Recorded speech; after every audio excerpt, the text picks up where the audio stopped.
So I think for those of you who are not familiar with GCTC and agricultural rural supercluster, I thought maybe what would be good is I put in the chat room some documentation. We have been working for the last 2 years regarding what we call ag and rural prosperity. This is a very interesting topic, I think, for many people right now. I put it in the chat room, so as you get time, please go ahead and look at that one. We have a very diverse group. We have 8 presentations, so we need to be a little bit fast. I'm going to go ahead and introduce each panelist per order that was selected for me. And then based on that, try to give them presentation and talk, and then we ask questions as it comes together. So our first presenter is Eric O'Brien, Program Manager of Denali Commission. I think he has been there since November of 2019, just before COVID hit. And he has been looking a lot in developing projects related to health, housing, and broadband. And he's back and looking at the statewide economic development. Eric, please pick up. I asked each one to give me a fun fact. Eric had no fun. He said he's working hard. So, if you have something interesting, please let everyone know on our call. Thank you.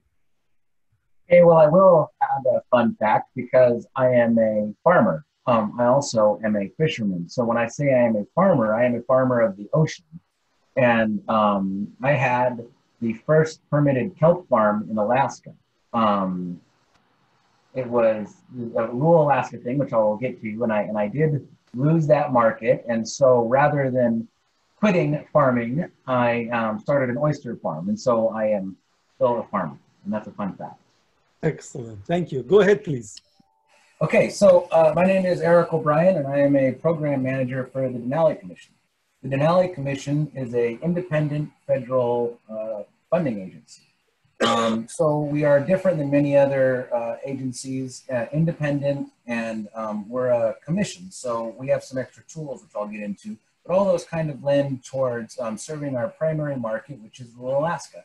And because of the way we are set up and how we operate, we are really sort of prone to partnerships and collaboration. Next slide.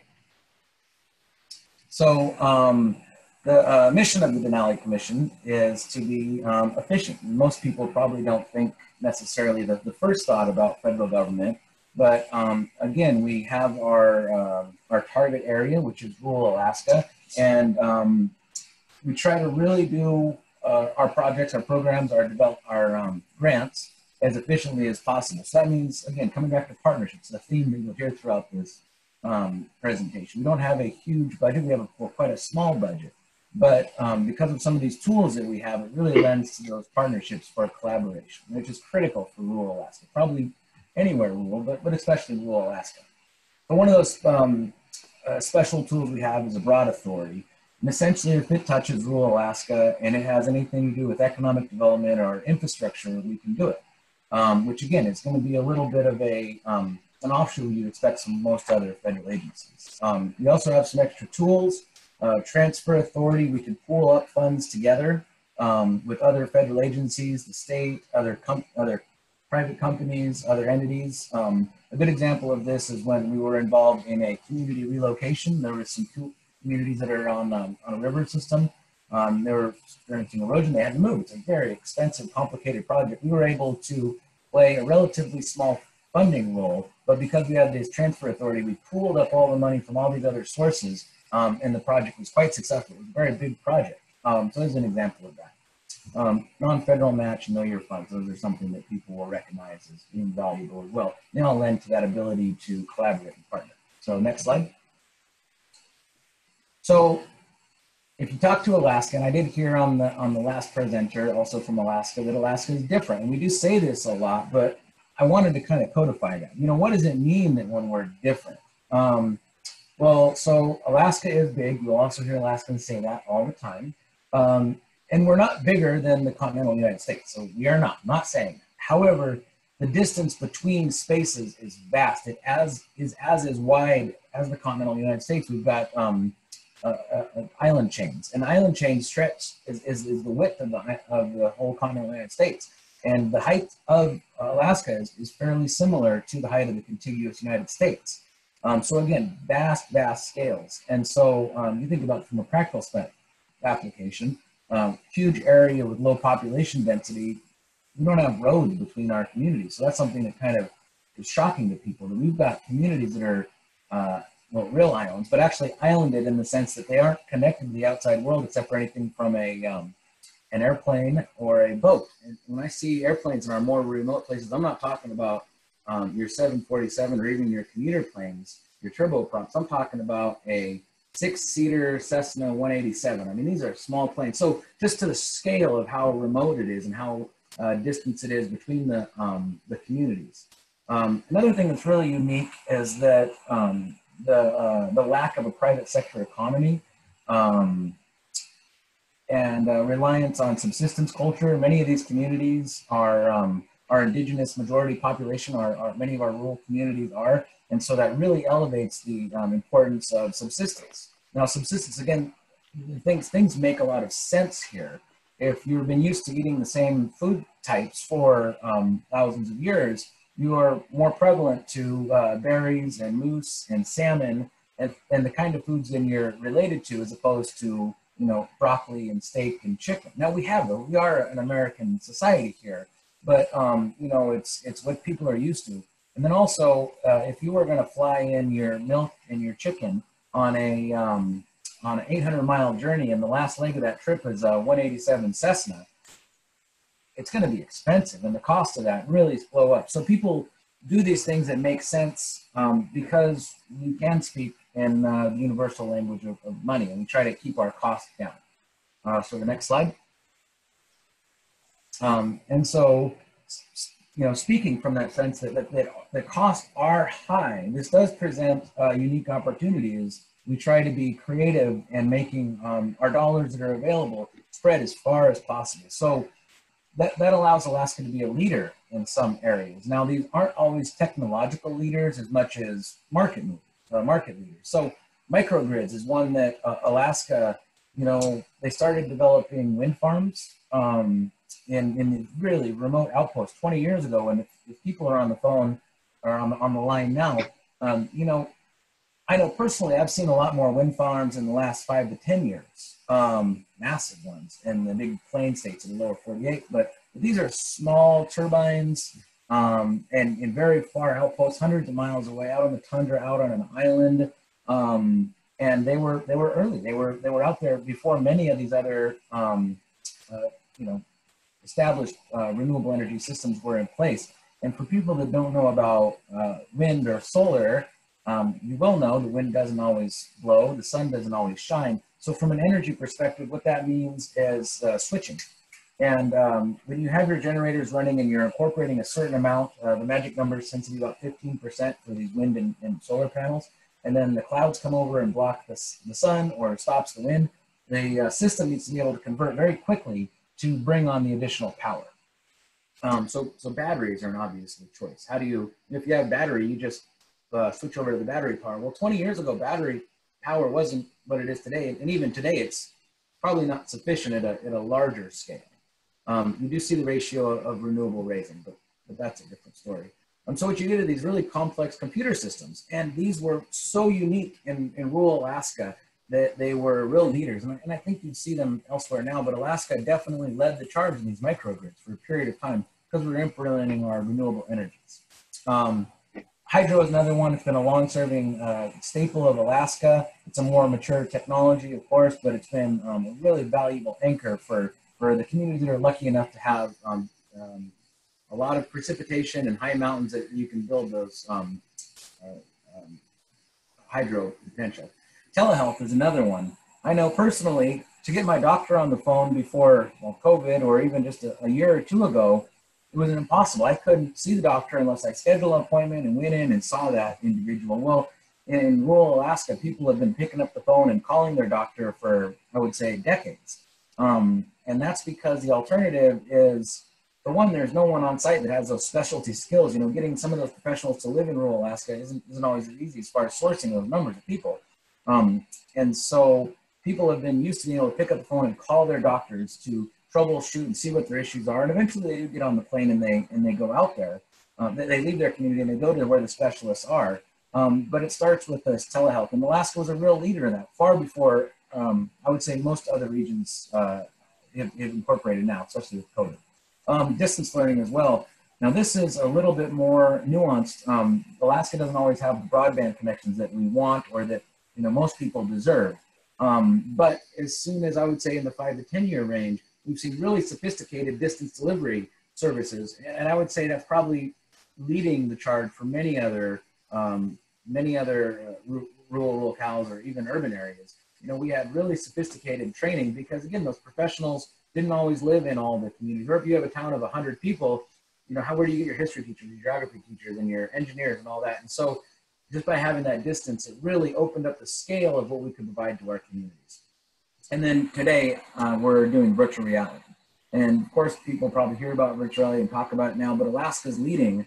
And we've developed a project in partnership with our state-sponsored workforce development school. And they've got a network of schools throughout the state. And so they had a program, a maritime school, that we're very excited about. It's very successful, localized to their place, but their target market was 800 miles away in western coastal Alaska.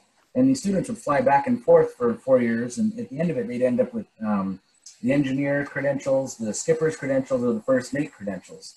But it spent a lot of time out of their villages and a lot of high cost. And so we've developed this VR system to allow more of the training to happen on site. We have plans to enhance that, particularly into augmented reality. So you can have teacher direct training, but the infrastructure doesn't support it yet. So VR is something we can do now, and we feel like we're kind of out in the front on that. So next slide. And again, we do these things not because it makes the most sense, but because not doing anything doesn't make sense. You have to have incremental change and a creativity to move forward and figure out solutions when there aren't great solutions available. So with that, I will say thank you. Thank you very much, Eric. I think we're going to go ahead, and I think from your perspective, do you see any development that is happening within the COVID that changes some of these perspectives and things that changes things on the ground? As we described in a previous panel, there were some stuff happening. How do you see some of the dynamics that could really change some of the issues that you raised? Yes, so we've definitely seen climate change has been an early mover, and what happens in Alaska is much of our ground is frozen. It's permafrost, so that actually means the ground is made of ice. And as the temperature warms, more water, more flow, more storms, it erodes that ice. So the example I gave about the community on the riverbank, its riverbank was made of ice, and that ice eroded, and they were losing a couple hundred feet per year, and so the community had to be moved. So we definitely see that. And then another thing you see is we do like to quantify, but traditional knowledge, people might have heard about traditional knowledge. These are the stories that are passed down for generations. And really recently, particularly in seafood management, you start to see the scientists, these very high level PhD, very Western scientists, and they are now looking to the traditional facts to see how bird migrations change, or how the seal populations change, or see the changes of the animals in natural environment. And that's been really unique because, I guess many traditional knowledge thinkers wouldn't have been elevated to that level, but now we're seeing so much change they are, and maybe that would be another upside too, as we start to incorporate history. Okay, thank you very much. I think, is Andrew Nelson on? Okay, perfect. Yes, I'm here. Good. Okay, I think, our next speaker is Andrew Nelson. Andrew is a farmer and a software developer. So I have no idea how you got the two combined together, but you're one of the unique characteristics. I think we can have having the two elements of it.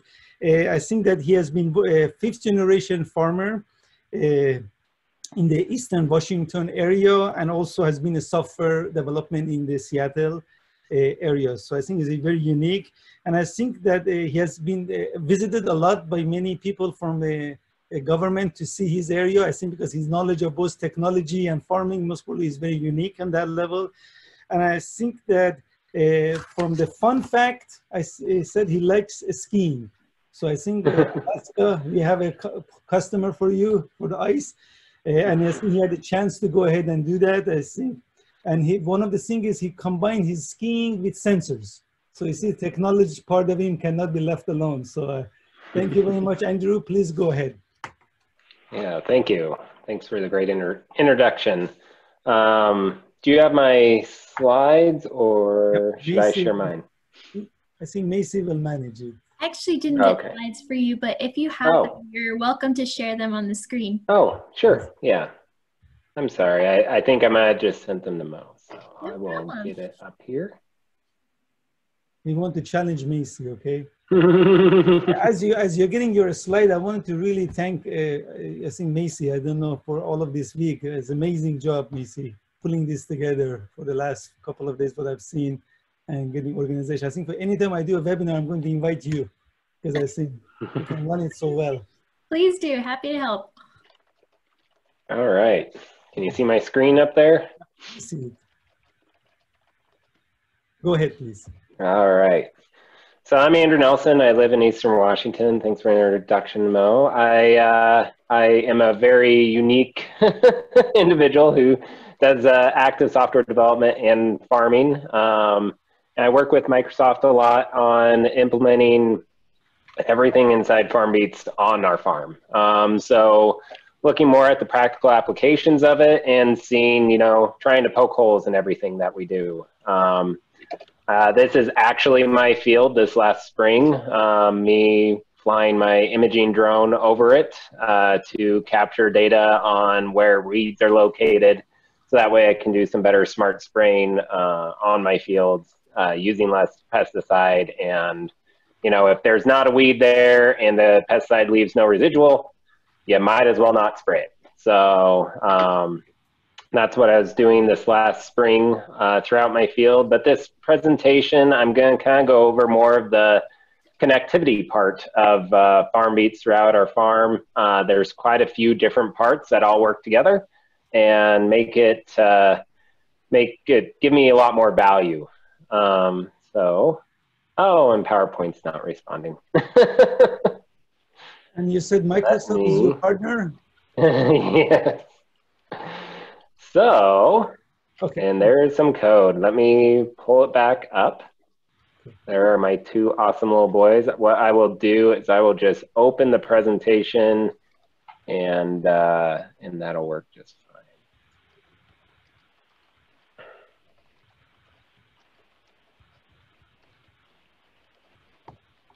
All right.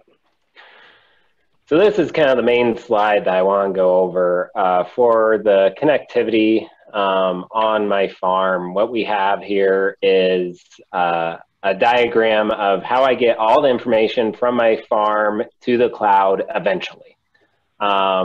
So I start out in my home office. So at my home office, I have a place where I stitch together my drone images. I have a LoRa sub-edge, which connects out to sensors. And then I have something called an intelligent edge, which is a very small computer that I have on my desk that processes items from the field, pre-processes it locally, and then slowly uploads it. So I am in an area in Eastern Washington where I'm very lucky. I work very closely with my internet service provider, but unfortunately we don't have quite the upload or download speed yet that's required to, you know, upload terabytes of data, you know, every few days up to the cloud. So what I do is I process that locally and then upload it, the stitched images slowly up to the cloud, and that's what the intelligent edge will do for me.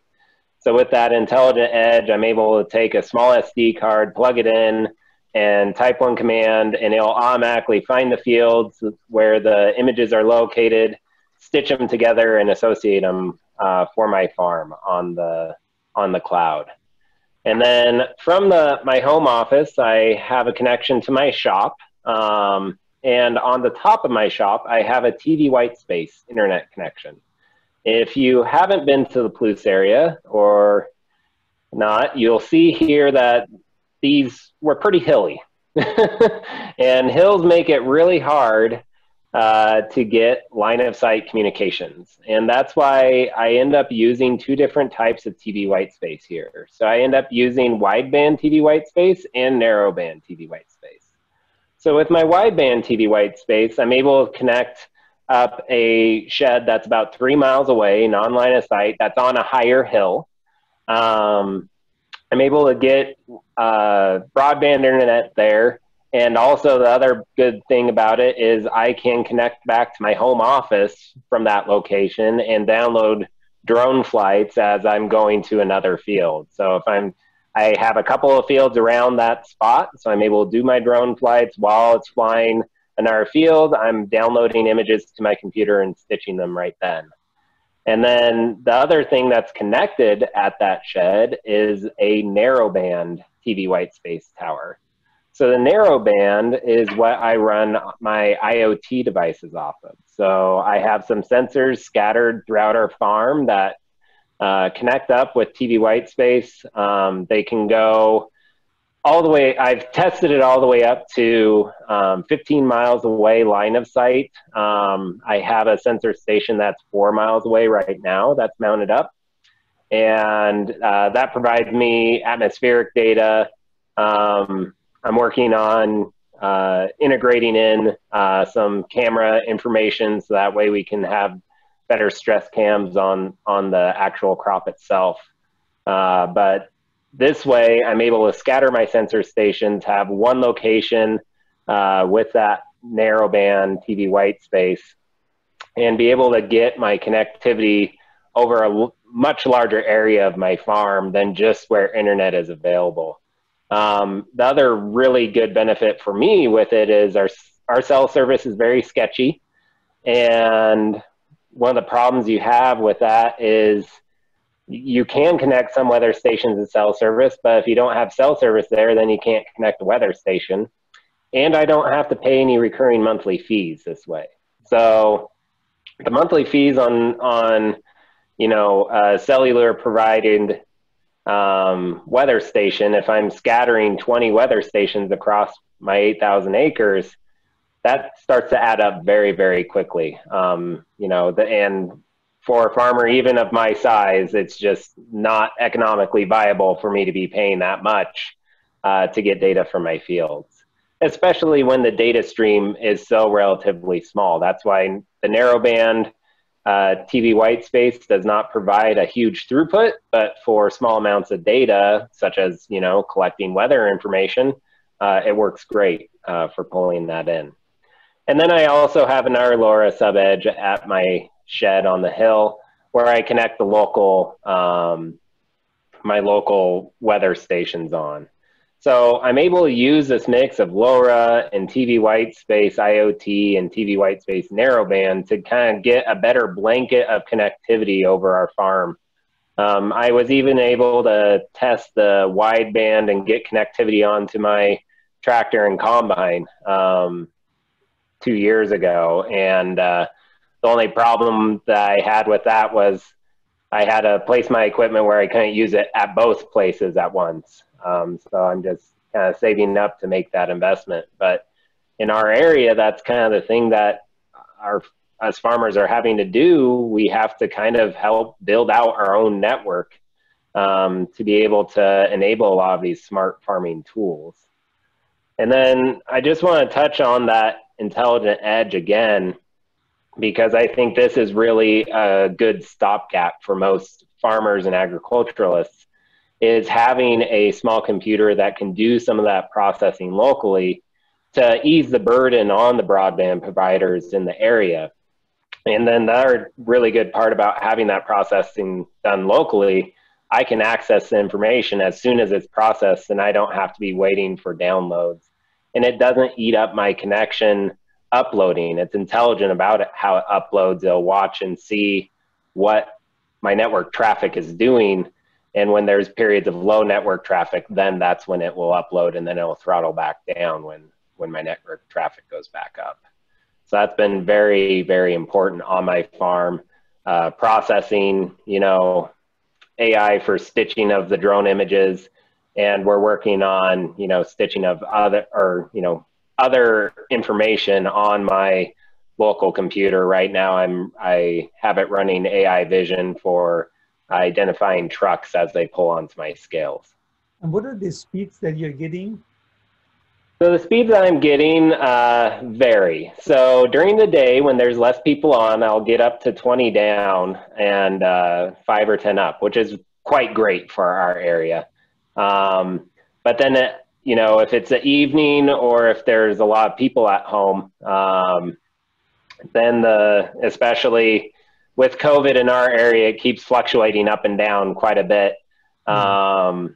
You know, some days my max down will be 5 and my max out will be 1, which makes it much more difficult to do things like this, to have a video conference and to just deal with the amount of data that I'm bringing in. So 1 week of data on my farm last spring was about 300 terabytes of drone flight images. So it's a lot of data that we're dealing with. And it's only going to get more. You know, this is just aerial imagery.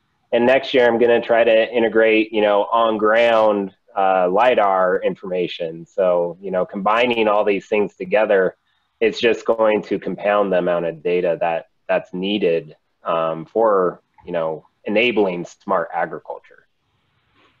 Okay, thank you. And then regarding your LoRa is 915 megahertz, that was a question asked? Yes, yeah, it is. Okay.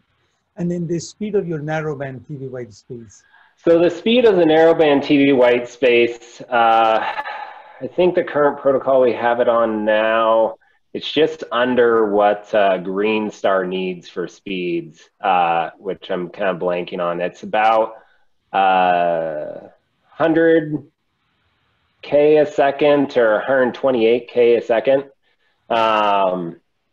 So it's a little too slow for like a GPS to use on that narrow of a band. Yeah. But the wide band runs at 20, you know, 20 down, 20 up. And one last question is, do you offer Airbnb? Because I think some of us may want to come to your farm. I think the funniest thing is my wife and I, that was one of the pieces of land that connects to our house that we just bought. And there is a small little house on it that we are we're thinking of putting on Airbnb. You can do a GCTC Airbnb. Thank you very much, Andrew. Thank you. I think the next speaker is Josh Sideman. Josh is a co-chair of Rural SuperCluster with me, and he's the vice president of policy as NTCA, Rural Broadband Association. He's a fun guy, but he says he has no fun facts. So I think, Josh, I'll give it to you. Thank you. I didn't know what to say when Mo asked for fun facts, because it's possible that the things that I think are fun, nobody else does. It's your chance. But, you know, huh? Your chance to say whatever you like. Oh gosh, I don't know. You know, continue, please. I like fun. It's not fun. I like to go skiing. I like to go fishing. I like the solitude, but I can't share that with friends or family because then they think that I don't want to be with them. So, you know, it's a double-edged sword. This is really a remarkable workshop. We've got so many great panelists here today, and the work that the Rural and Ag SuperCluster that MoCo leads is really, really important.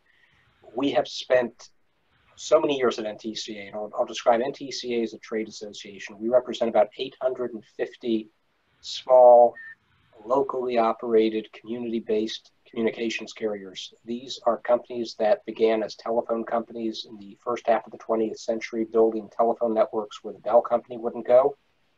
And they have all now transitioned to broadband. They're all broadband deployed. About 2/3 of our companies can get speeds of 100 meg or higher to their customers. We have more than 150 companies that have been certified as gigabit capable in our association. And they're doing really great things. So one of the programs we have, and I'm not going to make today's presentation about that program, but it's that program that really is the source for a lot of the stories and information I'll be telling you. We have a program at NTCA called Smart Rural Community.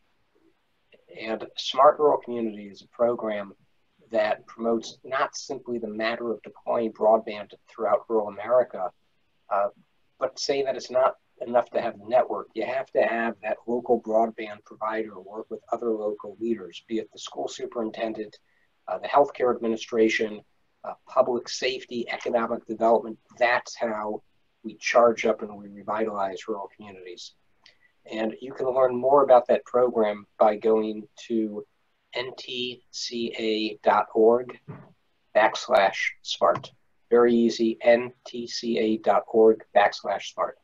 So I'm going to advance to the next slide, unless somebody can do that for me. Yeah. Thanks. There's an interior designer, his name is Barclay Butera, and he said that if you are trying to figure out the best way to arrange the furniture in your house, host a dinner party, and then observe where your guests left the chairs after they leave. Because where people came into your home and rearranged the furniture is going to show you where furniture works best for people. And I'm thinking about that now in terms of COVID-19.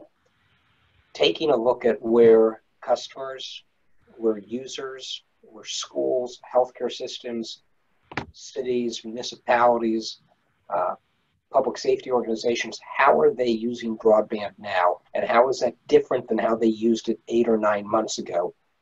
And I think that even after this current crisis passes, we're not going to take all those chairs and put them back to where they were. I don't propose that telework is going to be 100% of the time, that all of our students are going to continue remote learning.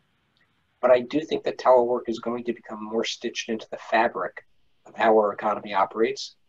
And I think that remote learning and distance education, whereas before maybe people thought, well, that's a nice idea and it makes sense, it's going to become part of the program. And I think that all of the data that we have amassed over the years to make the case for telehealth in rural areas, all of that information that made sense, now we know it inside, we see it. Here are some numbers. End of last school year, 55 million students in the, oh, I'm sorry. Next slide, please. Thank you. At the end of the last school year, there were 55 million students in the United States, K through 12, who were affected by COVID-related closures. It was predicted to have an adverse impact on reading and math gains. There's always that summer slide. But we had a lot of students who were out. We also had a lot of people who were teleworking. And if we start putting some numbers together from the Census Bureau, there are about 49.5 million US households with children 18 and under. And 41 million of those households have 2 or more children. And if you then begin to chip away at the numbers, and you say, well, how many of those children are between kindergarten and high school? How many of those children have a parent working or perhaps 2 parent workings? We get to about 15 to 17 million households in the United States where there will be a demand for simultaneous users of broadband, which means that copper-based DSL is going to be difficult. And we have to really be thinking about a fiber broadband connection. In terms of what we saw, facts on the ground, achievements by members of NTCA, and again, it's not because they're members of our organization that make them do this. It's because they're members of their community. They're small companies invested in their towns, often the largest employers there. Golden Belt Telephone Association. This is a company in Rush Center, Kansas. They serve 4,700 customers. That's at 4,700 customers over 3,200 square miles. You get a sense of how rural this is. The students in their district participated in a field trip to Yellowstone National Park using a gigabit service and virtual reality. They have an industrial arts class that built a tiny house. It won an award from Fort Hays State University's Technical Art Show. And part of that was wiring that house with Cat5 cabling to show how the networks are implemented into our living spaces. We had a great discussion just now about all the good stuff that's going on in Alaska. We have members in Alaska. One of them is Copper Valley Telecom. They have offices in Glen Allen and Valdez. Copper Valley River School District Superintendent supports local staff by using online tutorials, lectures, and homework tracking systems. They connect schools. They've got a high capacity Ethernet connection for live conferencing, lectures between campuses, and all this was in place before COVID-19 hit. So these companies were ahead of the curve. One of my favorite stories is one of our members in Kentucky, which provides fiber service into the home, and it coordinated with its school district to do away with snow days. Students don't have snow days anymore. When the school is closed because of adverse weather, everything transitions immediately to online. The teachers instruct from their homes as well. And again, this is something that was occurring 3-4 years ago before COVID hit, but now I think more and more policymakers are beginning to understand and recognize the value of these advances. We'll do another slide here, please. We'll talk about healthcare. Take a look at this. I love this statistic. 50% of physicians are using telemedicine in the last 9 months. That's an increase. Only 18% were using telemedicine in 2018. States are waiving licensure requirements to permit out-of-state doctors to cross state lines. I think that that's going to be probably examined with greater scrutiny after the current crisis ends. But this really shows how much telehealth is being embraced. If you visit, I'd love to hear from you after this program, but we have a wonderful paper that we produced that charts out the economic benefits of rural telehealth. Would love to share that with you. Anticipate savings in terms of lost wages when you have to travel an hour and a half to see a doctor, fuel costs, healthcare costs, because chronic conditions can be treated more effectively and more easily when people can get online and visit their doctor. Since February, Iowa, South Dakota, and Oklahoma saw a 33% increase in telehealth usage. The worst state, the lowest performing state in the country for telehealth usage increases in the past 9 months was Nebraska. They saw a 22% increase. I mean, the lowest, almost a 22% increase. It's really incredible. A couple of other ways that telemedicine is used in rural communities. Carrington, North Dakota, Dakota Central Telecom, population of fewer than 2,000 people, assists elderly residents using broadband. The broadband not only allows for home healthcare visits, but they also support robotic devices that can be used to administer tests and medications and report patient information to the hospital over a fiber connection. We're going to go for the next slide, please. I'm going to round out with Telework. You can finish it. Yes. Okay, so 63 million Americans can work from home. That's about 40% of all American jobs. And over the last 9 months, everyone who could work from home did work from home for part of the time. The capability for telework was found to have decreased the likelihood of one losing or being furloughed from a job.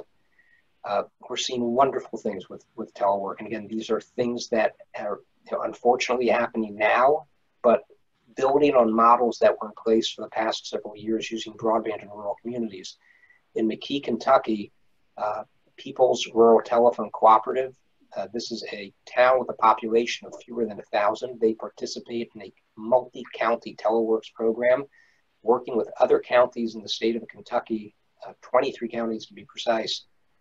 They have generated more than $59 million in economic activity, and they've connected more than 3,000 people with telework jobs, which is it's a game changer for these rural communities. Tri-County Communications Cooperative in Wisconsin, it's a population of just over 1,000. They have been able to connect large employers with residents using broadband to enable telework. So, closing out just with this final slide. Next slide. Next slide. All those things we said we would do someday, we're doing them now. I don't know. another place to send everyone to after the presentation is Google the AT&T ads from the early 90s. The tagline for that AT&T ad was "You will," and there were short films and voiceover saying, have you ever tucked your child into bed from 300 miles away? Have you ever paid a toll without stopping your car? Have you ever deposited a check without going to the bank? You will. And then it promotes AT&T as the company that will bring them to you. And if you look at these ads, I'd say that we're hitting about 90% of all the things that AT&T promised would happen over communication networks. These are important things to think about, I think. Where are these chairs being left? Where have we rearranged the chairs now? Where are we seeing new demand, new uses in rural America for broadband? And again, once this current crisis passes, taking a look at where we left the furniture and then using that as a starting point to build towards a strong rural future. Thanks, Mo. Thanks, everyone. Thank you, Josh. I think we go to next presenter, Jack Stuckey. Jack is Vice President of Engineering for Wabash Heartland Innovation Network. For those of you who do not know Jack, he built his own 100-foot tower to get broadband to his house. So if any of us need broadband, I think we need to call Jack. He said he put down 23,000 pounds of concrete. But getting away from that, he's an entrepreneur, has been looking a lot in engineering and software architect. Jack, please take it and describe what is this Wabash Heartland Innovation Network all about? Great. Thank you, Mo. A little quick sub fun fact is that when you dig a 5-foot by 5-foot by 5-foot hole by hand, the first 6 inches go really, really fast, and then you find out there's a whole lot of dirt in that hole. So just for you folks that want to dig a big hole. For those who've been watching this workshop earlier today, our CEO, Johnny Park, gave a little bit more overview of WIN proper. But I just want to touch quickly, next slide please, Mo, on WIN. WIN is a not-for-profit 501c3 formed 3 years ago, thanks to an incredibly generous gift from Lilly Endowment. We're comprised of 10 counties in Northwest Indiana, with Purdue University and Ivy Tech situated in the center in Tippecanoe County. In our 10-county region, agriculture and manufacturing are our two major industries. And for the first 2 years, we've really been focused on IoT technologies in manufacturing and ag. Specifically, we've focused really on the T, the technology, the sensors. In the last year or so, we've realized that we really need to help accelerate and innovate on the I of IoT, the internet connectivity side of things. Next slide, please. So we did the most logical thing, and we bought an Aerostat. Before we could say we bought an Aerostat, I used to say we're looking at a very tall vertical asset. The Aerostat is an 80-foot long tethered blimp. It flies roughly between 1,500 and 2,000 feet and has a payload of 300 pounds for radio gear. As part of our charitable mission is really around research and education. So deploying a novel solution for rural broadband like this fits really nicely within our charter. In addition to the uniqueness of the Aerostat, we also chose to deploy as our first fixed broadband offering a technology in partnership with Watch Communications and RTO. Next slide, please.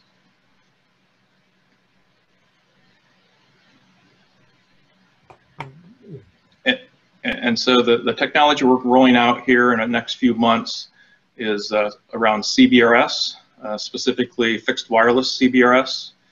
And our goal is to provide high-speed broadband to unserved and underserved residents and businesses in our rural communities.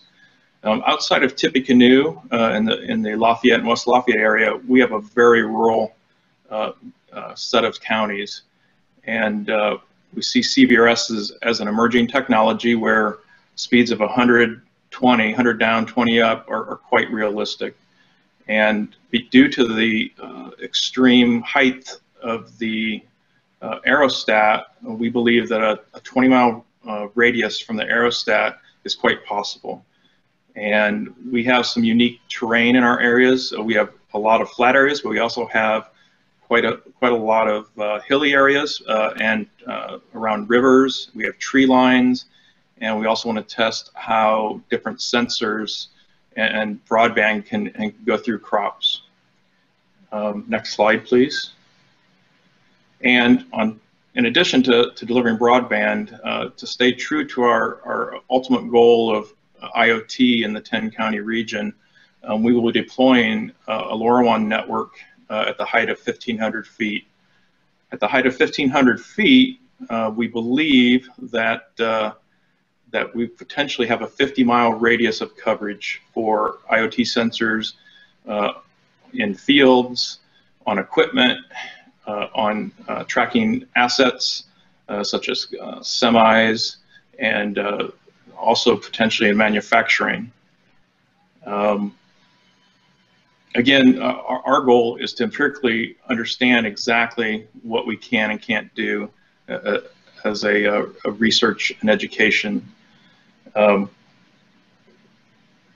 while I've primarily been describing the Aerostat project, we're also looking at other ways that WIN can help with the deployment of rural broadband technologies. So using traditional vertical assets such as grain legs, grain mills, water towers, and our main goal with all of this is not to become an ISP, but to help create an environment that fosters innovation, as well as publish use cases proving that there is a business model that allows ISPs and WISPs to service our sparsely populated rural America. So I just want to leave you on this one thought. So grants and subsidies are all great, but one of the things is that sometimes a business model relies on new and innovative technologies such as the Aerostat or CBRS, but sometimes it can be developed by bringing together organizations that have the common goal of actually improving connectivity. And we've got a few cases in our area where if you just get the right people to talk together, you can actually help stand up rural broadband. Thanks for having me today. Yeah, thank you very much, Jack. I'm going to try to speed up so the other panelists will have a chance. William Underholt is the program manager of Grant Farm, Emerging Prairies. Go ahead, William. I don't have any fun facts, so you can just tell us if you have something fun. And then yeah, please go ahead. I've got a 5.5 month daughter at home. She's been awesome. She sits right next to me every day while I work, and it's just been a joy. I'm going to talk briefly about the Grand Farm Initiative, hopefully not take too much time so we can get into some of the panel discussion points. The Grand Farm Initiative was started out of looking at the regional strengths of our community. It's located in the Red River Valley in Fargo-Moorhead, so eastern part of North Dakota, western part of Minnesota.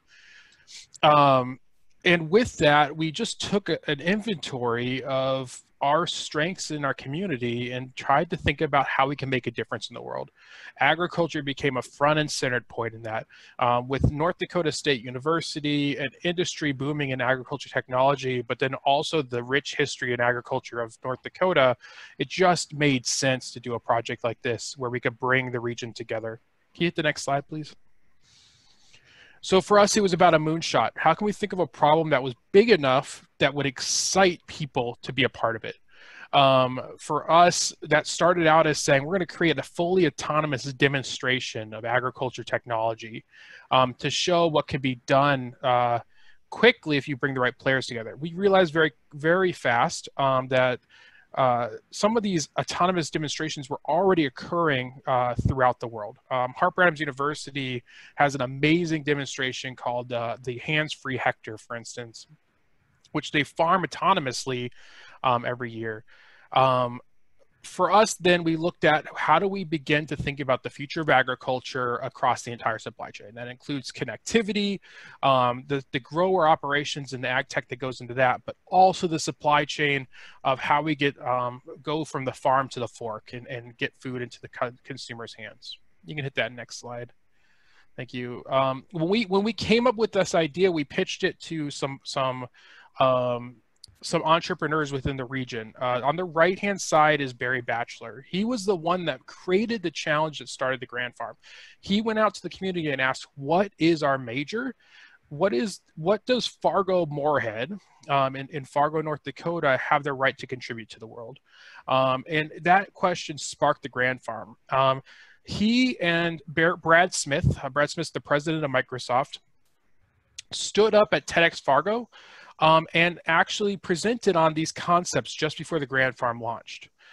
Brad Smith talked about the rural digital divide, the opportunity gap that exists when you do not have the connectivity necessary to really interact to the best of your ability within your community. And Barry Batchelor stood up front and talked about technology that could exist in agriculture. He called for something called the Robosentian Valley. So really taking that idea of the Silicon Valley and applying it to agriculture technology in the Red River Valley. For anybody who doesn't know, the Red River Valley consists of Manitoba, eastern North Dakota, western Minnesota, and eastern South Dakota. Can you hit the next slide, please? We wanted to start with challenges. We recognize that a lot of technology adaptations that were happening in rural communities and agriculture were happening without a challenge in place. There were some cool solutions that might have existed in another industry that were being transferred over, really easy, low-hanging fruit to do so, but they weren't solving a challenge that growers actually had. We were kind of just selling snake oil, saying this is going to work for your farm, and really it wasn't doing anything. People were taking on opportunity costs that didn't make sense. So for us, it was very important to start with the challenge.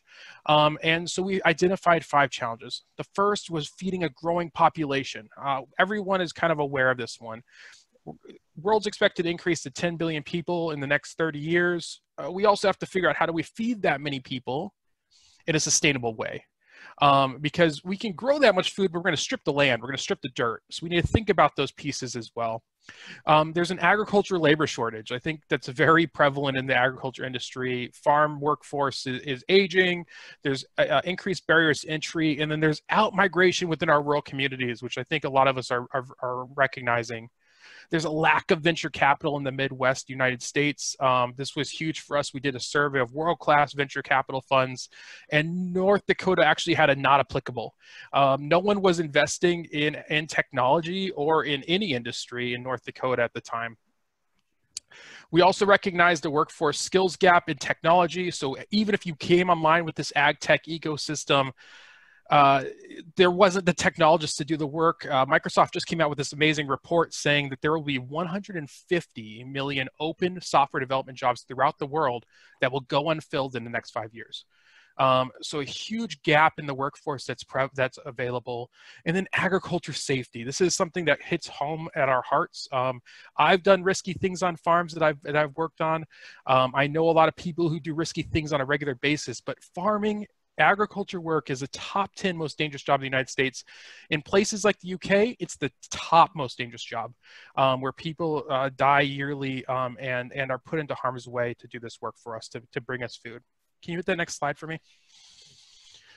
So we came up with 5 solutions, and this is really where I'm going to leave it off. First was to establish a world-class ecosystem of global partners. I think this is where I came into this conversation here, was getting in touch with this committee and thinking about how we can bring the connectivity and the smart cities together around some of these challenges. An innovation platform. We were able to recruit Plug and Play, who had a big role in Google's start, to come to North Dakota and start an ag tech vertical. This was a world-class venture capital fund, could infuse dollars into these startups that we were bringing into our ecosystem, and at the same time would bring global startups to Fargo, North Dakota. So they're bringing 28 startups every year to Fargo, North Dakota right now from around the globe. Upon telling our community about this project, the Grand Farm Initiative, we were donated 45 acres from a local entrepreneur named Kevin Bedford and Stacy Bedford. That 45 acres became the Grand Farm test site, a place where we could dream and have a sandbox of technology and innovation, just a great place to have programs and projects that served as a neutral ground where people could come together and really dream about the future. Upskilling the workforce. We launched a coding and robotics school. The code school went live in April, 6 months from going from zero, not knowing anything about coding, to actually launching the school.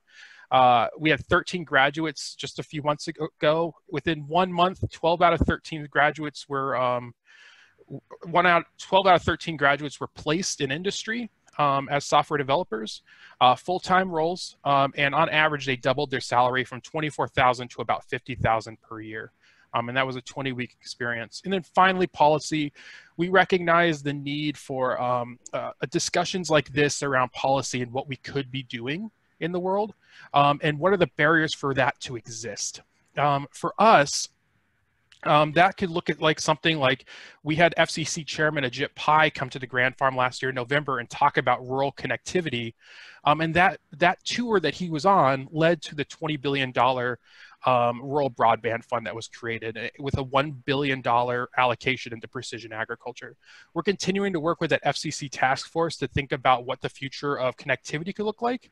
And it's continued to drive value into the ecosystem we've created by bringing different telecommunication providers together and thinking about things like rural broadband.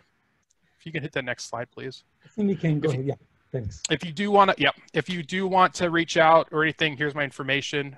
Thank you all for coming today and being with us this Friday afternoon. Thank you very much, Billy. I'm sorry to be rushing this. The next speaker is Harry Chrissy. Harry is from Penn State Extension, and he's been involved in multiple fronts. So Harry, please take it. Thanks a lot, Mo. Again, my name is Harry Chrissy. I'm an Economic Resource Development Extension Agent with Penn State University. And if you go to the next slide, I want you to know that what you're going to look at right now, we're in the process of developing a consortium between land-grant universities across the country so that we can make what you're looking at available publicly to everyone. Hopefully, all the states at some point will be participating, but it's happening pretty fast and I'm excited about it. So what you're looking at, this was developed for the RDOF auction that ended yesterday. That's the Rural Digital Opportunity Fund to provide broadband, to supplement broadband to rural communities. So this slide that you're looking at, this is in southern rural Pennsylvania. This is Bedford County. And I'm just showing it to you to demonstrate sort of what we're doing, where we're going with this map, because we decided after RDOF, well, let's just keep using this map and let's add census blocks that weren't included in the auction. So the colored blocks you see right now are the ones that are only the ones that were included in that auction. But it's not difficult for me to turn the rest of them on. I just haven't done it yet. So if you look at the top left of your screen, you're gonna see that I can do address searches. And I had some measuring tools in here, and that one backwards S, if I turn that on and I click on one point of the map and another point of the map, it will show me, and I have to set the setting to rural routes, it will show me where my telephone lines are running, where my poles are, so that I can judge distance pretty accurately for running fiber if I want to run fiber. If I want to do straight line measurements, right beside it, there's a yardstick that you see on other websites. You can just do straight line measurement. So those came in handy for the RDOF auction.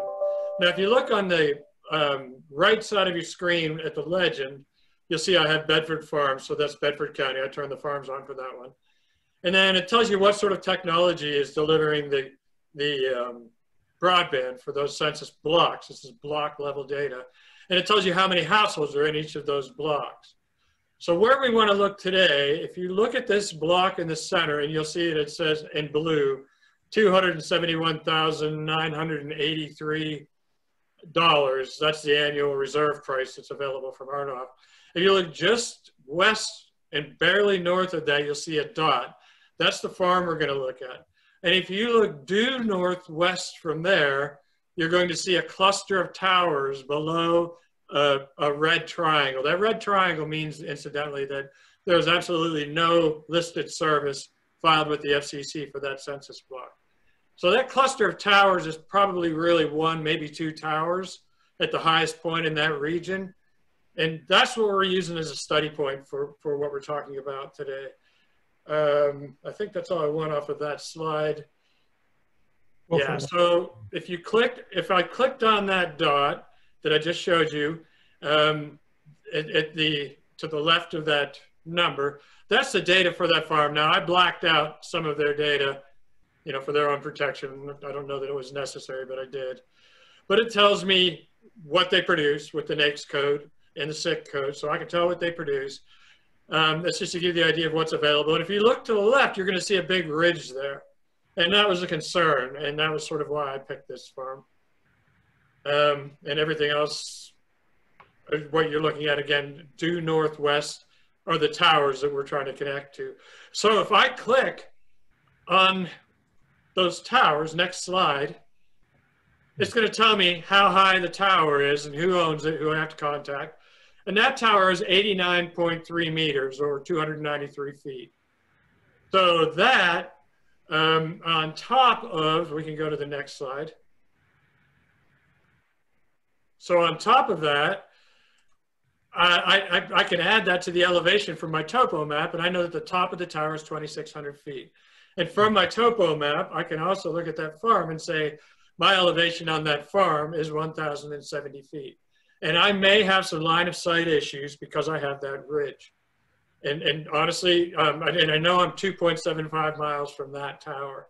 I can tell you too that in that census block that farm is the fastest speed available, and I know this from Ardov, is going to be 10 megs down. So next slide. So I know who my provider is there. I know the fastest speed that they're offering is 10 megabits per second down and one up. But the other thing is that's VDSL, so it's upgradable. You know, so I would have to talk to my provider, but that's useful information if I want to go that route. But the other thing is, now we're going to go to the next slide. I'm zooming in and I can look at my elevation and I can look at the terrain around my farm. And I'm saying, you know, there's going to be some barriers to that direct line of sight. And that's pretty much all I need from that slide. So we go to the next one. If I zoom just a little further, I'm now, the topo goes away and I'm seeing the whole farm. And I see my trees that are in the way if I'm running buggies, that sort of thing.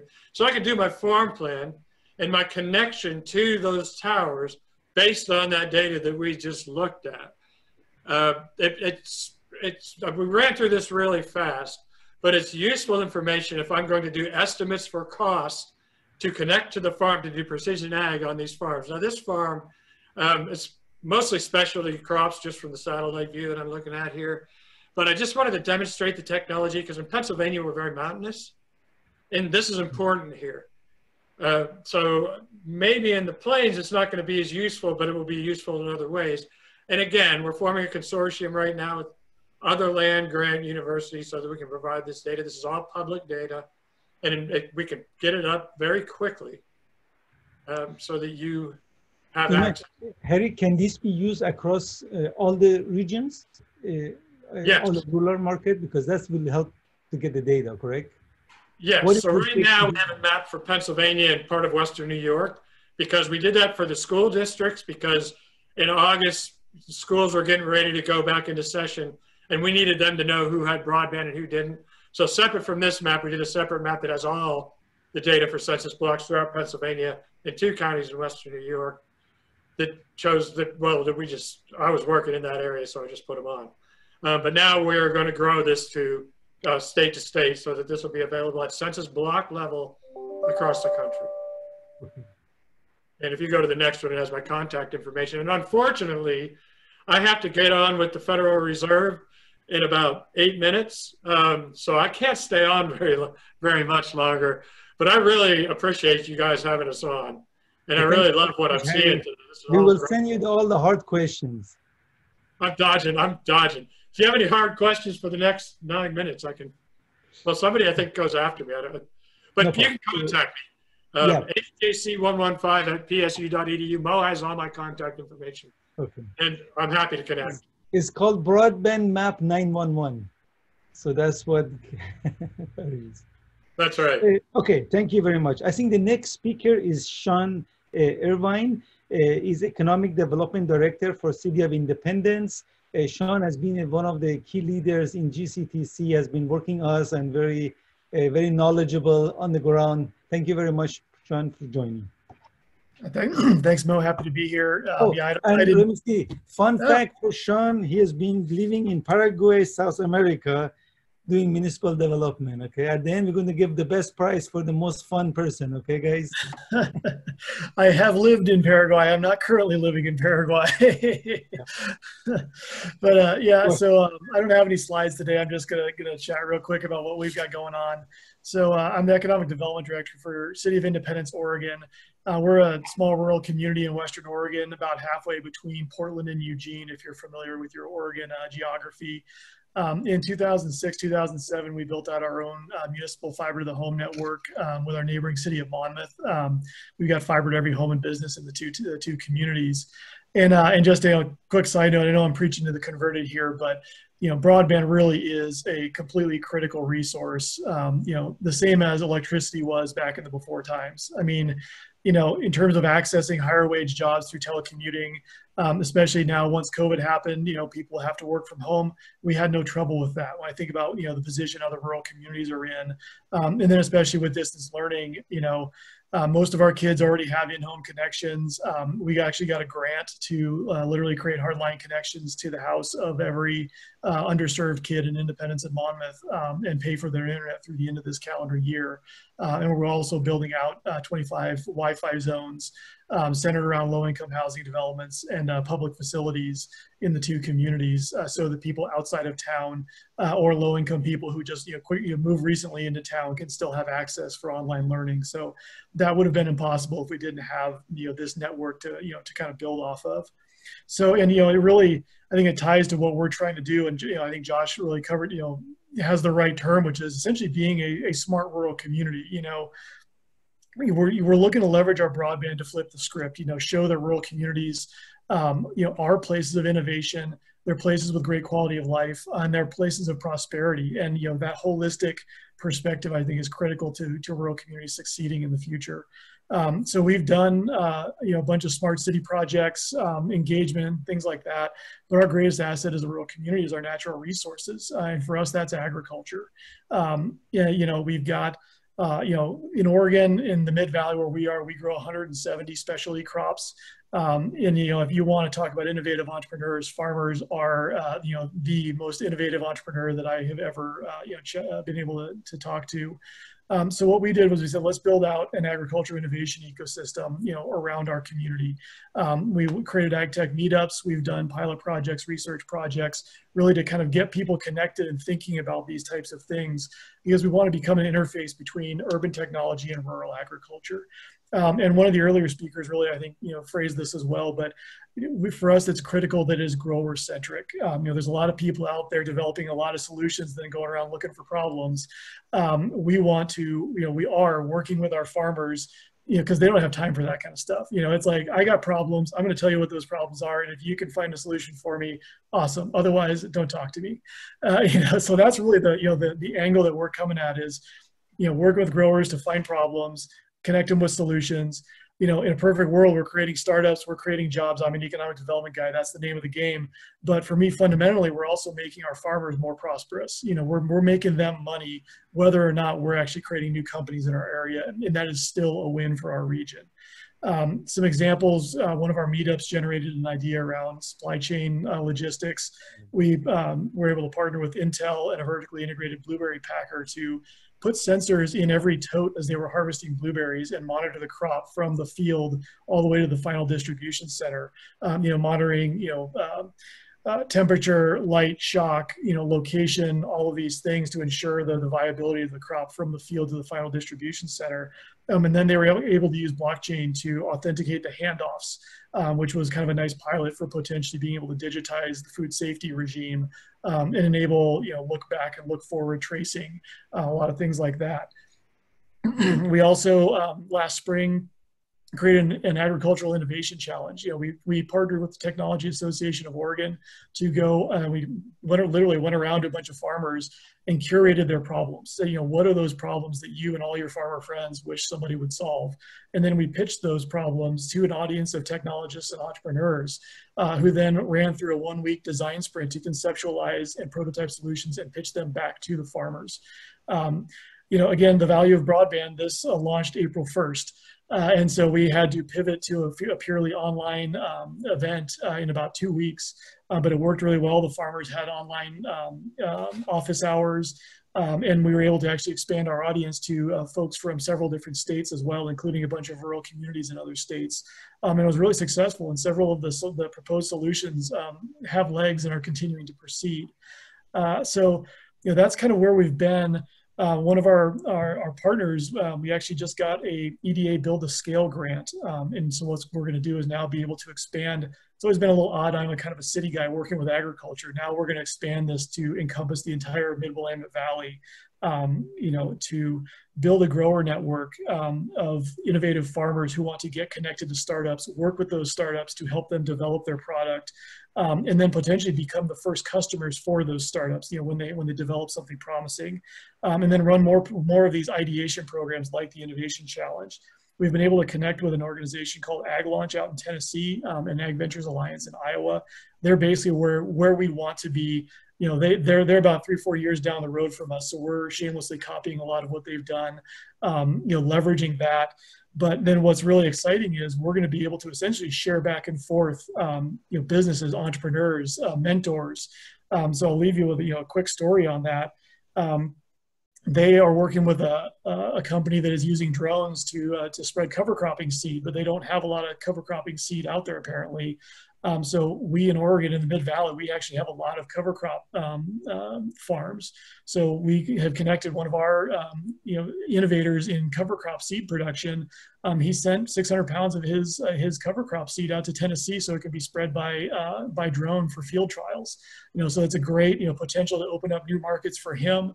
Potentially the drone company can come out to Oregon and pilot what they're doing out here. So it's a great opportunity to build our local ecosystem and connect it to a wider ecosystem for scalable impact.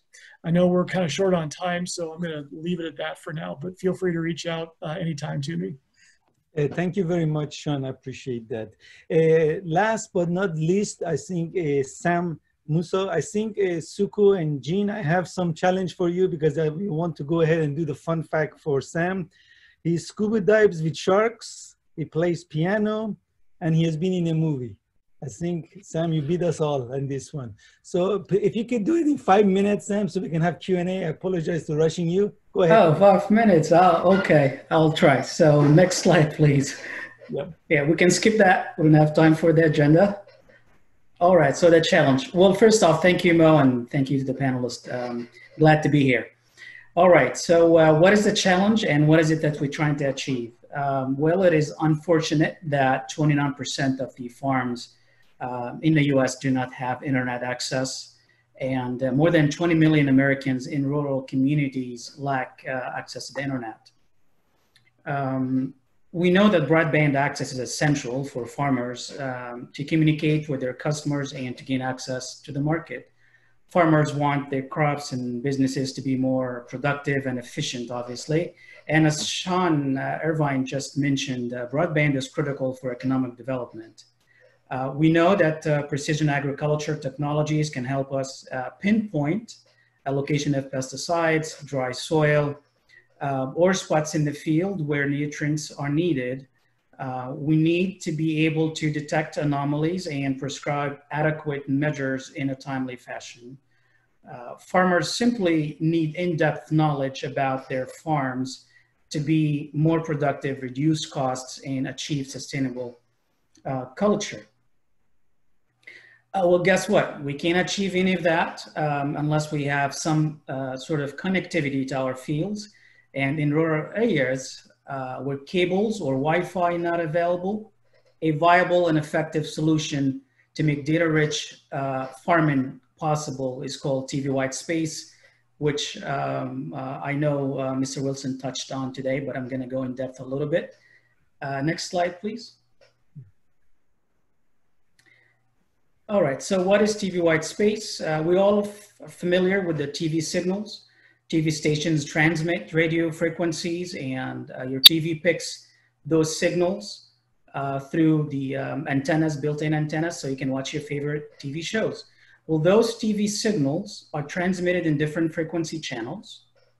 TV providers do not use all those frequency channels. So those unused channels, they usually use for buffering and interference purposes. We call those unused channels TV white space. So TV white space is essentially about using TV signals to transmit wireless connectivity. And in 2010, the Federal Communication Commission authorized the operations of unlicensed radio transmitters in TV white space, which means we can, and actually we have been, as again, Andrew demonstrated, we've been using TV white space signals already. Next slide, please. All right, so FCC worked with vendors to create a database, so to ensure when you connect using those TV white spaces, you don't interfere actually with the TV channels. So that database detects your available channels you can use. This is here a snapshot from usa.wavedb.com. You just simply put your latitude and longitude and the height of the antenna, and it tells you which channel is available. But you don't have to worry about that because that comes built in the radios depends on who you're using the radios from. But the example here is showing channel 26, 27, and 28, as you see highlighted here. And new technologies now allow you to actually merge those channels where you can triple your speed. And I'll talk a little bit about that later on. Go ahead, Sam. 2 minutes. Oh boy. Okay, next slide, please. All right, so here's a quick difference between Wi-Fi and TV white space. One of just I think the core difference really is the range. New radios now can actually even go up to 50 miles. There are obviously different aggregates that may impact your speed a little bit, but assuming you have a perfect clear line of sight and a good antenna and no issues, you can actually receive radio support up to 50 miles per hour. But on average, you can easily reach 6 miles. As a matter of, okay, next slide, please. All right, so TV white space usage and application.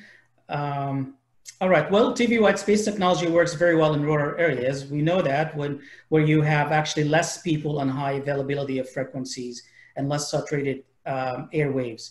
TV white space provides massive opportunities. It opens the door for economic development. It paves the way for better agriculture services. Next slide, please. I'm moving very fast. This is just an example, very similar to what, again, Mr. Wilson provided here, how to use TV white space. And this is a model from Microsoft Azure, and this is how they connect the field using TV white space. Next slide, please. These are some of the 3 top vendors, if not the only 3 that manufacture TV white space equipment. Next slide, please. All right, in the future, we talked about that slightly, that we will not only will be able to connect your drones and that, but even tractors, wireless tractors. Rural communities like an internet connectivity is certainly a public policy issue.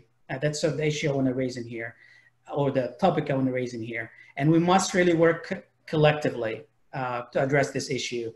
FCC, NIST, NTIA, WISP, the wireless internet service providers, farming interest groups, Microsoft, all the other companies. We really need to engage in a public-private relationship, and government agencies need to engage in intergovernmental operations to build more wireless internet infrastructure. This is what TV white space can be used, and obviously has been used for farming industry, but it can also be used for education and healthcare services, which we talked about today. Josh mentioned the telehealth aspect of it. That's it. That's it. What I have for now. Okay. I hope I've covered it in 5 minutes. No, thank you very much, Sam. It was really informative. Especially, I think you have a lot of good references at the end for people on the call that can be able to go look at that one. So I think maybe we can go ahead. I've gotten permission from Macy. We will be able to do a few minutes extra, but we are between us and drinks. So I don't know if you want virtual drinks challenge from that level. So I think I started by sort of look at, as we described, is rural prosperity and element that is very well known, has been existed on that. How do you see from your experience, how do we change the dynamics of people getting people locally more engaged, getting them trained? There's more money locally and their engagement will change the game much faster than, for example, Silicon Valley or some of the new technologies. So what I thought to do is maybe I can open it. We can start with you, Eric. We go to that order like that and just see if we can get some perspective. Do you see things can be done today that we can change this better, and maybe something GCTC or community can pick up and do more? So I do run a business in a rural area, and workforce is absolutely the hardest challenge. I think you need to be able to have opportunities for people, and opportunities to be relative to these folks so that they can stay involved and stay engaged and return. I think we really need to be able to provide opportunities for people. I think that the new world of COVID, I don't think anybody will say they like COVID, but if anything that we've seen is a more flexible work environment. I am excited for the prospect for rural America to have more flexible telework policies that I think would be relevant to rural America. I think more people want to live in rural America if they have the job. So opportunity needs to be available, and that is difficult in many cases. Anybody else has anything like to add to that one? Go ahead, Sean. Yeah, so I mean, I'm an economic development guy. Workforce development is critical to economic development. And the challenge in rural places is just a numbers game, you know, like you want to have the mentors and the entrepreneurs and the professors and everybody who kind of fits together, and there's just fewer of them in rural places. So you got to kind of work with what you have. And what I've been kind of picking at is, there's a lot of opportunity with tech careers, but in, sort of, I guess what I would call non-tech companies, so like the lumber mill, down the road from City Hall in Independence, they have a pretty extensive, software system when you think about controlling the sorters and the graders and all that kind of thing. And so that's a tech job at a mill. And so there's a lot of those types of industries and skill needs that are in rural places. I think you just have to be a little more deliberate about finding them, because to create this prosperity, you got to create more skills with the people who don't have the skills right now. And if you're going to get them encouraged and excited about it, you got to have that carrot at the end. And the carrot is this high-paying job. So you got to kind of figure out where those high-paying jobs are going to be, how they're going to be accessed, and then build those training programs around it. Okay, thank you. Yeah, go ahead, Josh. Yeah, I'm going to make a bid for regional collaboration. It's an awful lot of fun in small towns to hate the people 10 miles down the road because you're football rivals. But regional collaboration can do a lot to help bring industry in, and it can also do a lot to help develop entrepreneurship opportunities, because economic development doesn't just come from big businesses. It can come from small businesses, but those small businesses can learn from each other if they work together on that regional basis. Excellent, thank you. If there is no other one, another question has come up is, in order to have a better mapping, I think Pennsylvania and others have shown that, but how do we connect it to all the funding? Because as you know, one of the biggest challenges has always been is good data, garbage in, garbage out. When you don't have a good sense, good information, it's very hard to do that. And I think, Jack, you guys are doing some stuff in your region. Maybe you can start by sort of, what are the things that are used to collect information about engagement of the local and information that data is like that may be helpful to others? Sure. Yeah, well, yet another fun fact is my tower broke my census block. So everybody on my census block had high-speed broadband, which was not true. I think Microsoft published that one study that they were comparing the FCC data with what they were seeing from Xbox and Windows updates and things like that, and to show the vast difference. I think some of that's going to have to come from our local ISPs and WISP, just to say, here's what we're really seeing out in our region. In one of our counties, around a state Next Level Connect grant, they actually had the residents perform speed tests at their homes and businesses within that county to actually show that the census blocks were not correct, as one example. And then as part of our e-learning initiative, we're actually going out and mapping coverage areas with our various carriers. Currently it's on 5-mile grids, but it's very revealing where you have cellular coverage as well, because because of COVID, a lot of our students are using MiFi. A lot of parents are using MiFi devices in areas where they don't have any type of broadband. So. Thank you. Anybody else has any perspective on that one? Yeah, I'd just say, like, from our perspective, even though I have faster internet service, for one, it is quite expensive for my single provider. And so that's another barrier to entry.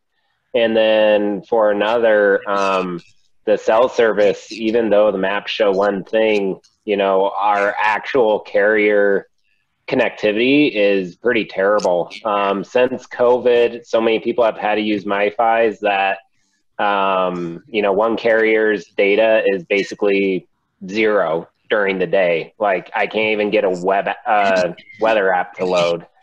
And then another that doesn't have good connectivity here is better if, you know, you get on top of a hill, because people aren't using that for MiFi. So, you know, items like that, I think there definitely needs to be much better studies. And I think that there needs to be a true up that the cell phone companies do, because most of the cell phone companies show, for example, outdoor coverage in my area. And if I take my phone outside there, I'll have no coverage. Okay, thank you. And I was just informed by my ISP that in 5 minutes I'll have an outage, so I may have to hop off then. At least they warn you. Okay, we have 5 minutes, guys. Okay, that's it. Go ahead, please. I was going to say, to add to Andrew's point, this is exactly the point I was trying to get across here, that we must work with WISPs, the wireless internet service providers, to build more towers, to build more wireless networks. Without engaging with them in a meaningful conversation, we're not going to get far. As Andrew mentioned, 2 of the key points that impacted us here, it's the availability of internet connectivity and then the cost. So again, without a true partnership and engaging not only again, public and private, but even within government, having that inter-government engagement will certainly alleviate these challenges. So thank you. Thank you. I would echo that cost has to be a relevant point. It's a big deal for us here in Alaska, and more importantly than even access. Even if you had access, can you afford it? We could get a reliable internet access anywhere in Alaska right now, and people, school districts particularly, pay $40,000 a month for that connection. Obviously, households can't do that. School districts can't do that. So I think the cost of our available internet needs to be a discussion that's especially relevant to rural America. Yeah, I was going to say also there's 2 factors. One of them is how much you pay. Second, the data rate are going up. The need and what is needed. I mean, people assume 10 megabit is super fast. Now they're talking 30 megabit. How many of you can get 30 megabit at home or do any real activity from that level? So I think the challenge is we are heading one of the things that physics and financial models, and that's the reason as a different people were talking about, we need to think new way of partnership locally, how different players. You need to solve the problem of backbone. If you don't get broadband to the neighborhood, it's hard to get access. Or maybe what Jack is doing with some crazy idea of getting on a balloon. Jack, can we get a ride on that thing, to the balloon? That would be fun, I think. I'm trying to get Johnny to get strapped up and lift him up in the air.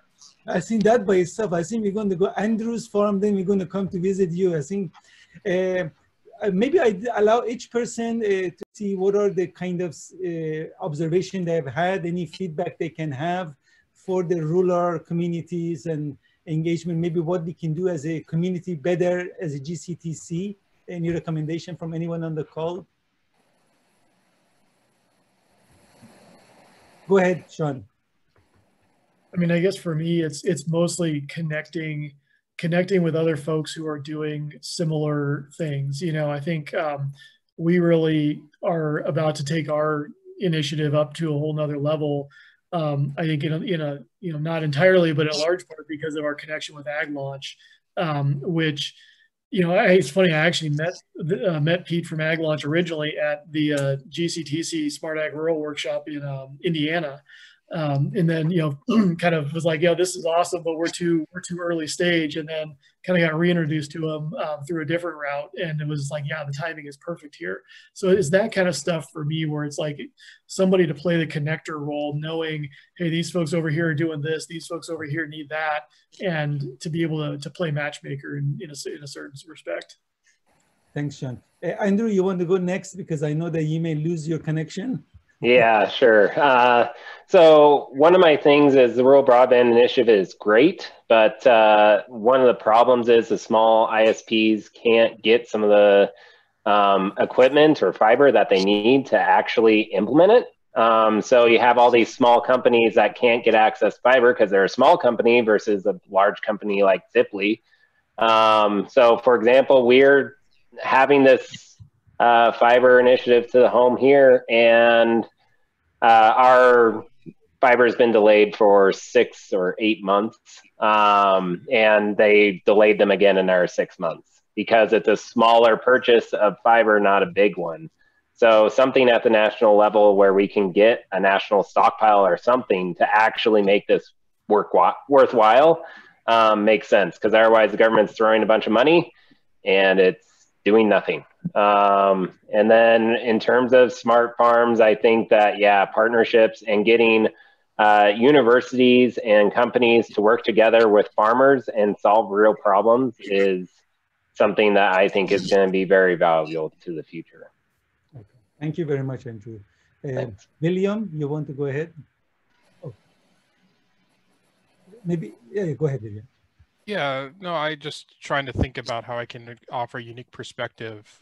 For us, you know, similar to what Sean was mentioning a minute ago, bringing people together around these problems is probably our number one driver.